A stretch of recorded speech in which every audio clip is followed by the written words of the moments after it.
Doctor APJ Abdul কালাম তিনি ছিলেন ভারতবর্ষের অন্যতম শ্রেষ্ঠ বিজ্ঞানী, প্রাক্তন রাষ্ট্রপতি এবং একজন অনুপ্রেরণাদায়ক ব্যক্তিত্ব। তাকে missile man of the India বলা হয় কারণ তিনি ভারতের ক্ষেপণাস্ত্র ও মহাকাশ গবেষণার ক্ষেত্রে অসামান্য অবদান রেখেছিলেন। তার জীবন, সংগ্রাম ও সাফল্যের গল্প আমাদের জন্য অনুপ্রেরণার এক অসাধারণ দৃষ্টান্ত। ডক্টর এপিজে আব্দুল কালাম জন্মগ্রহণ করেন 15 অক্টোবর 1931 সালের ভারতের তামিলনাড়ুর রামেশ্বর শহরে। তার পুরো নাম ছিল অবুল পাকির জয়নুল আবেদিন আব্দুল কালাম।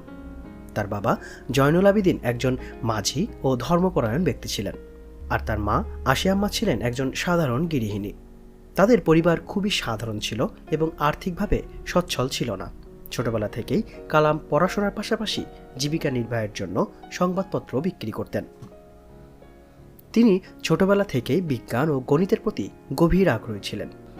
তিনি রামনাথপুরমের সোয়াট হাই স্কুল থেকে মাধ্যমিক সম্পন্ন করেন এবং পরে সেন্ট জোসেফ কলেজ, চিরুচিরাপল্লী থেকে পদার্থবিজ্ঞানে স্নাতক ডিগ্রি অর্জন করেন।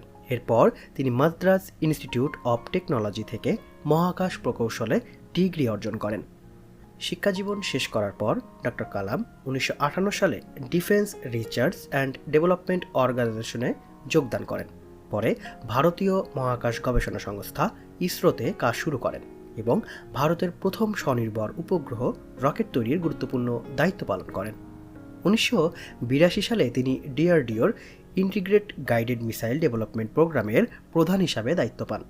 তার নেতৃত্বে ভারতের আধুনিক ক্ষেপণাস্ত্রগুলো তৈরি করা হয়, যার মধ্যে উল্লেখযোগ্য হল অগ্নি ও পৃথ্বী স্বল্প পাল্লার ব্যালিস্টিক ক্ষেপণাস্ত্র। এই সাফল্যের জন্য তিনি মিসাইল ম্যান অফ ইন্ডিয়া উপাধিতে ভূষিত হন। 1998 সালে তিনি ভারতের পোখরান পরমাণু পরীক্ষার অন্যতম প্রধান সংগঠক ছিলেন। এই সফল পরীক্ষার মাধ্যমে ভারত বিশ্বমঞ্চে পরমাণু শক্তিধর দেশ হিসাবে আত্মপ্রকাশ করে।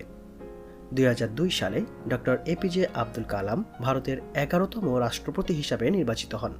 তিনি একজন জনপ্রিয় রাষ্ট্রপতি ছিলেন এবং সাধারণ মানুষ, বিশেষ করে তরুণদের মধ্যে বিশেষভাবে জনপ্রিয় হয়ে ওঠেন। তিনি রাষ্ট্রপতি থাকাকালীন ভারতের উন্নয়ন পরিকল্পনা ও বিজ্ঞান শিক্ষার প্রসারে বিশেষ গুরুত্ব দেন। তার সময়কালে তিনি শিক্ষা, প্রযুক্তি ও বিজ্ঞানকে এগিয়ে নেওয়ার জন্য নানা উদ্যোগ নেন এবং ভারতের ভবিষ্যৎ সম্পর্কে তার ভিশন 2020 পরিকল্পনা তুলে ধরেন। রাষ্ট্রপতির মেয়াদ শেষ হওয়ার পর তিনি শিক্ষাবিদ ও লেখক হিসাবে নিজেকে নিয়োজিত করেন। তিনি ভারতের তরুণদের বিজ্ঞান ও প্রযুক্তির প্রতি আগ্রহী করতেন, সারা দেশে বিভিন্ন বক্তৃতা দিতেন এবং নানা প্রতিষ্ঠানে শিক্ষকতা করতেন।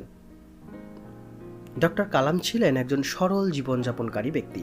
তিনি অবিবাহিত ছিলেন এবং তার পুরো জীবন ভারত ও তার জনগণের উন্নয়নে উৎসর্গ করেছিলেন। তিনি সবসময় তরুণদের স্বপ্ন দেখতে ও সেটি বাস্তবায়ন করতে অনুপ্রাণিত করতেন। তার বিখ্যাত উক্তিগুলোর মধ্যে একটি হলো, স্বপ্ন সেটা নয় যেটা তুমি ঘুমিয়ে দেখো, স্বপ্ন সেটাই যা তোমাকে ঘুমাতে দেয় না। 27 জুলাই 2015 সালে ডক্টর এপিজে আব্দুল কালাম শিলংয়ের ইন্ডিয়ান ইনস্টিটিউট অব ম্যানেজমেন্টে বক্তৃতা দেওয়ার সময় হৃদরোগ আক্রান্ত হয়ে মৃত্যুবরণ করেন। তার আকস্মিক মৃত্যু পুরো বিশ্বকে শোকাহত করে। তার সম্মানে ভারত সরকার ডক্টর এপিজে আব্দুল কালাম পুরস্কার চালু করেছে এবং তার জন্মদিনে ওয়ার্ল্ড স্টুডেন্ট ডে হিসেবে পালন করা হয়। ডক্টর এপিজে আব্দুল কালামের জীবন ছিল সংগ্রাম, অধ্যবসায় এবং সাফল্যের এক উজ্জ্বল দৃষ্টান্ত। তিনি শুধু একজন বিজ্ঞানী বা রাষ্ট্রপতি ছিলেন না, তিনি ছিলেন ভারতের যুব সমাজের জন্য এক আদর্শ। তার শিক্ষা, আদর্শ এবং দর্শন ভবিষ্যৎ প্রজন্মের জন্য চিরকাল অনুপ্রেরণা হয়ে থাকবে। বন্ধুরা, এই ভিডিওটি ভালো লাগলে লাইক, শেয়ার এবং সাবস্ক্রাইব করতে ভুলবেন না এবং কমেন্ট বক্সে আপনার মতামত জানিয়ে দিতে পারেন।